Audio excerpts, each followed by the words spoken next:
সংগ্রামী উপস্থিতি, এখানে ইসরায়েলি পণ্য, ভারতীয় পণ্য বয়কট আর বর্জন করবার জন্য আহ্বান জানানো হয়েছে।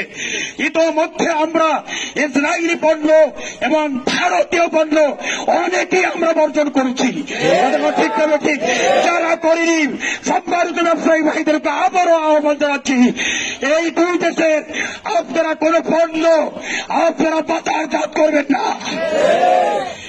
আমি আহ্বান জানাতে চাই, ইন্টারিম গভর্নমেন্ট বাংলাদেশের এই যে আমাদের যে উপদেষ্টা পরিষদ, অন্তর্বর্তীকালীন সরকার রয়েছে, ইসরায়েলের সাথে সকল প্রকারের কূটনৈতিক সম্পর্ক বিচ্ছিন্ন করে দিতে হবে।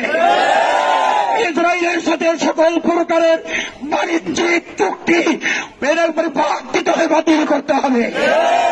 এবং আগে পাসপোর্টে লেখা ছিল সারা পৃথিবীতে বাংলাদেশের মুসলমানরা ভ্রমণ করতে পারবে, সেফ ইসরায়েল, সেটা কিন্তু উঠিয়ে দেওয়া হয়েছে। অতএব এই ইসরায়েল হল পৃথিবীর বিস্ফোরা এবং এই পৃথিবীর ক্যান্সার। এই ক্যান্সার নিরাময় করার জন্য, ধ্বংস করার জন্য বিশ্ব মুসলিমকে আজকে ঐক্যবদ্ধ হতে হবে।